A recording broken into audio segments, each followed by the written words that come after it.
السلام عليكم ورحمة الله وبركاته. وحشتوني يا حبايبي، اخباركم ايه؟ النهارده هنعمل وصفة سهلة وحلوة قوي هتعجبكم جدا، وهي وصفة جديدة. وتقدري بقى اللي هي تقدري تغيري بقى في الاكلات اللي انت بتعمليها. النهارده اعمل لكم وصفة سهلة وجميلة خالص، هي وصفة البانيه المشوي بالخضار. زي ما انتم شايفين الشكل جميل جدا جدا. عايزه اقول لكم الطعم حلو قوي قوي قوي زي ما انتم شايفين. بصوا شكل الفراخ جميله ازاي، وتتبيلتها تحفه وريحتها جميله جدا. اكل مطاعم اهوت. لو خرجتي بره تكليب الشيء الفلاني اهوت. وقدمت جنبه رز اصفر زي ما انتم شايفين بالشكل الجميل دوت. وبكده تبقي قدمتي وجبه متكامله. تقدري بقى تقدمي جنبها سلطه، او ممكن تقدمي بقى ترشي بلدي اللي انت تحبيه. الوصفه سهله خالص وحلوه قوي قوي هتعجبكم، وحاجه جديده بعيده عن بقى البانيه. اللي زهق من البانيه يعمل الوصفه دي هتعجبكم قوي قوي قوي. اتمنى ان شاء الله تعجبكم الوصفه باذن الله. يلا مع بعض نشوف هنعمل وصفتنا ازاي، نشوف مقاديرنا ونشوف طريقه اللي هنعمل بيها البانيه المشوي بالخضار.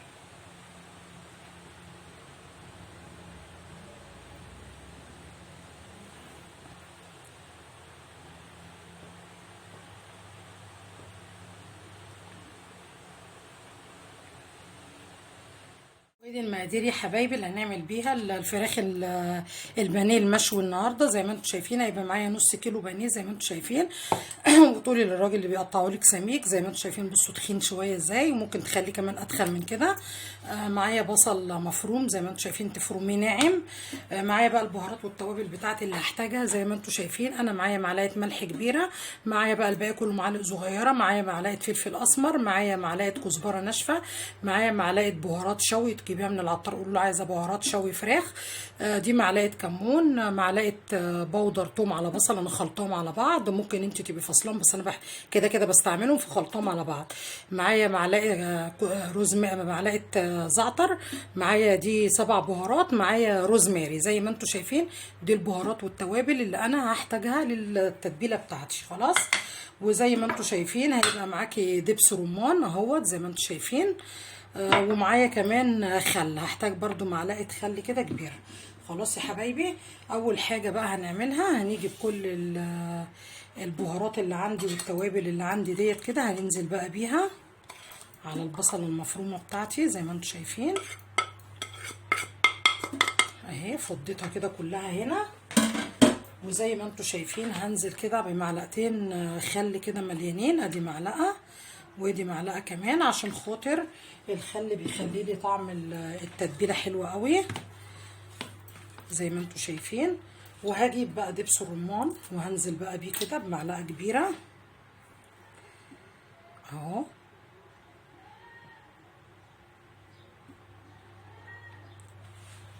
زي ما انتم شايفين كده.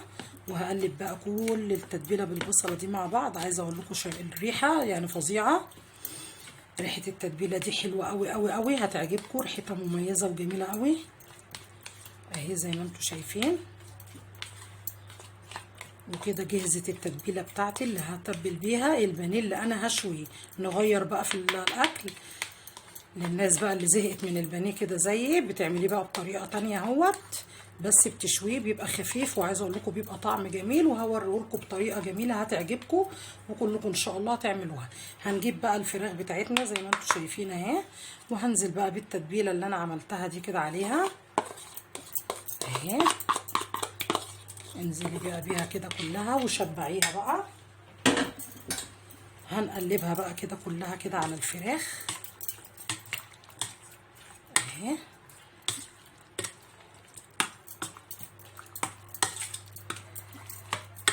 تفضلي كده تقلبي فيها عشان القطع الفراخ كده البانيه تاخد كلها من التتبيله، ما يبقاش فيه حته. شايفين اهو، تقعدي تقلبي كده. انا هقلبها بقى بايدي احسن، طبعا ايدي نضيفه، وطبعا كلنا بنستخدم ايدينا طبعا في المطبخ بقى وكده. احسن حاجه تضمني اللي انت بقى ايه كل حته تشبعيها كده اهو زي شايفين بقى كده، احسن من المعلقه. عايزه اقول لكم ريحه التتبيله دي تحفه تحفه. يعني بصي الريحه لوحدها هتخليكي تعرفي الفراخ دي هيبقى طعمها عامل ازاي اهي. بس شايفين كده كلها كده اتبلت اهي. واسيبها بقى ايه كده في التتبيله، ممكن ادخلها التلاجة وممكن ما ادخلهاش على حسب راحتك اهي. تسيبيها مثلا حوالي كده ساعتين في التتبيله دي عشان تاخد الطعم والريحه بتاعتها جميله جدا. وبعد كده بقى نشوف هنعمل ايه اهي. انا كده جهزتها اهي في التتبيله، شايفين شكلها؟ بصوا شكلها عامل ازاي، حلوه قوي قوي قوي، هتعجبكم. نسيبها بقى كده ونشوف هنعمل ايه بعد ساعتين كده يا حبايبي. زي ما انتوا شايفين هجهز بقى طبق زي ما انتوا شايفين كده، في فلفل الوان، في بصل حلقات، في جزر مبشور، في كوسه هي شرايح، وفي عندي بسله وجزر. زي ما انتوا شايفين الطبق دوت محتاجاه. ممكن تكتفي بالفلفل الالوان والبصل لو انت ما عندكيش كوسه وبسله، بس انا بفضلهم، بحب احطهم، بيدوا ميكس جميل قوي في الوصفه. هتشوفوه معايا. يلا نشوف بقى هنعمل ايه. وزي ما انتم شايفين ده يا حبايبي، بعد ما استنيت على الفراخ كده بعد التتبيله حوالي ساعتين، زي ما انتم شايفين هنبتدي بقى ايه، ندهن كده الطاسه بتاعتنا كده بالزيت اهو. زي ما انتم شايفين كده ندهنها كويس،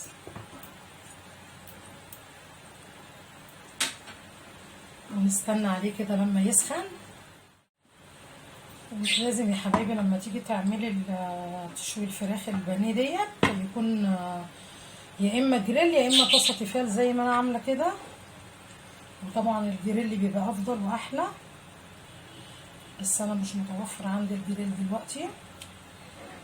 فزي ما انتم شايفين كده جبت طاسه تيفال، واول بقى ما الزيت بتاعها سخن كده هجيب بقى قطع الفراخ بتاعتي وهنزل بيها كده. عايزه اوريكم التتبيله ريحتها حلوه قوي، كمان الاعشاب اللي احنا حاطينها الروزماري والزعتر، عايزه اقول لكم عامله شغل حلو جدا وعامله ريحه جميله قوي.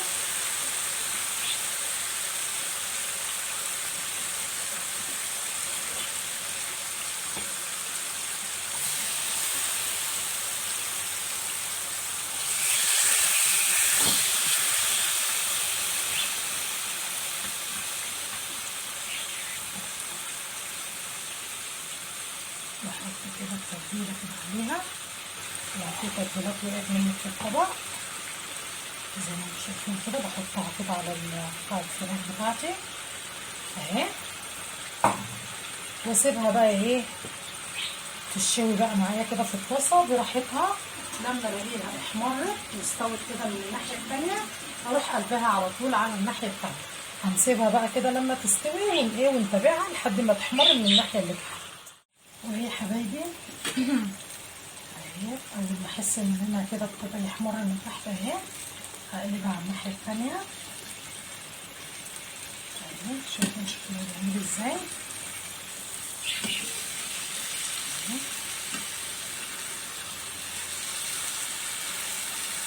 عايزه اقول لكم ريحتها رهيبه رهيبه، جربوها يعني الريحه لوحدها بس هتخليكم تاكلوها بطريقه فظيعه اهي. زي ما انتم شايفين نسيبها بقى لما تحمر خالص من الناحيه التانيه ونطلعها.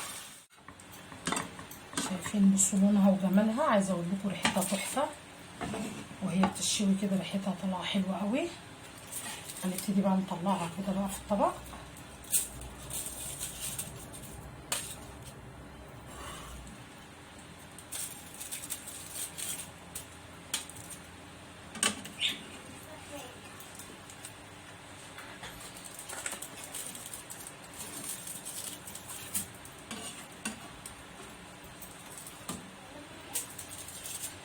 اهي يا حبايبي طلعتها اهي، زي ما انتم شايفين شكلها جميل ازاي. هنحط بقى الكميه الباقيه واخلصها واوريها لكم. وزي ما انتم شايفين يا حبايبي ادي الفراخ بتاعتي اهي جهزتها، شايفين لونها جميل وشكلها جميل ازاي. هاجي بقى على الصوص بتاعي اللي عندي دوت، هزود بس نقطه زيت، هو لسه فيه زيت اهو، فهي بس يا دوبك معلقه صغيره اهو. زي ما انتم شايفين بصوا الزيت مش كتير اهو. هعمل ايه بقى دلوقتي؟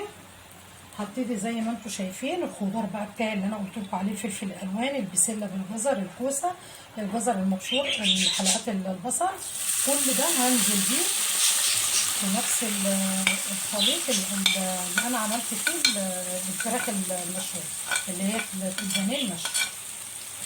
نفس التتبيله كده اللي قليت فيها هنزل بقى فيها كده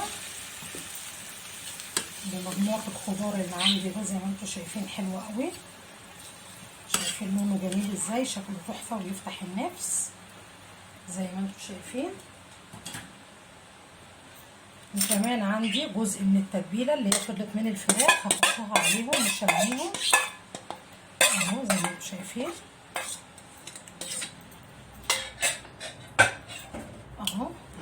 وابتدي بقى اشوح فيهم على البوتاجاز لحد ما يتبلوا معايا. انا طبعا مش هسويهم، هم بس ايه هيتبلوا ويستووا كده ايه نص سوا عشان يبقى ايه خضار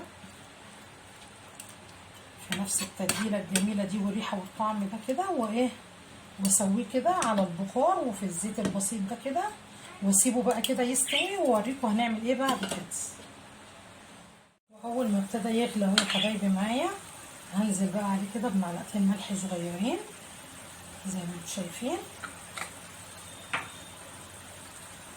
كمان معلقه فلفل اسمر عشان طبعا يدي الخضار ده كده طعم، ودي كمان ايه حبه كمان اهو عشان الخضار ده يبقى طعمه جميل. وكمان هنزل بحبه من دبس الرمان، هو ده اللي بيدي للخلطه عندي طعم عشان كمان يبقى نفس نكهه الفراخ في قلب طعم الخضار.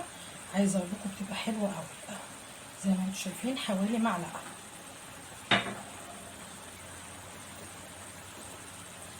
وهنقلبها بقى كويس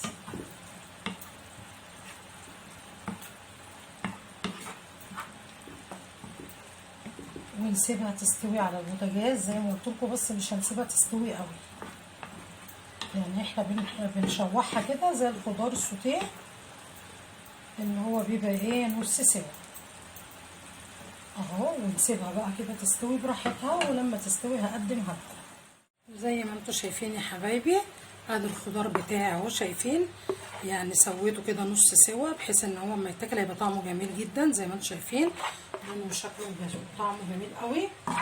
هنزل بقى بيه كده بقى مع الفراخ بتاعتي، اقدمه مع الفراخ كده البانيه المشوي بتاعي اهو.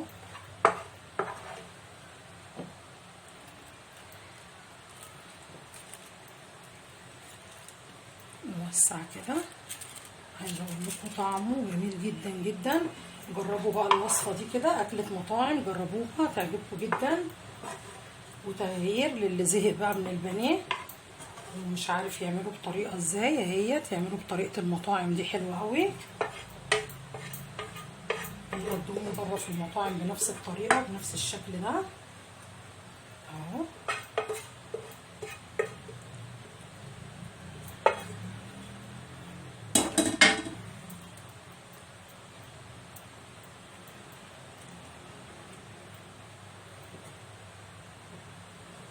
يا حبايبي زي ما انتم شايفين طبق جميل جدا جدا جدا. عايزه اقول لكم ما بياخدش وقت وسريع وفي نفس الوقت طبق شيك قوي وجميل جدا زي ما انتم شايفين. هقرب لكم الصوره عشان تشوفوه، شايفين شكله عامل ازاي اهو جميل قوي اهو.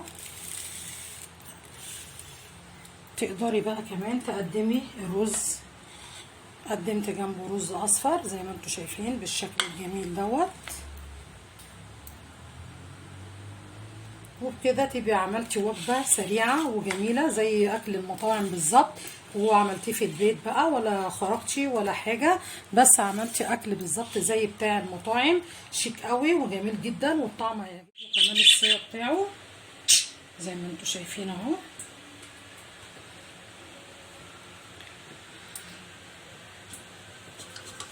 انتوا شايفين اتقطع معايا ازاي بكل سهوله اهو. شايفين اللحم مستوي وجميل ازاي وبألف هنا. اتمنى ان شاء الله الوصفه تعجبكم وكلكم تعملوها باذن الله. وان عجبكم بقى الوصفه ما تنسوش تعملوا لي لايك وسبسكرايب، وان شاء الله بقى استنوني في وصفه جديده مع وصفات مطبخ فاري.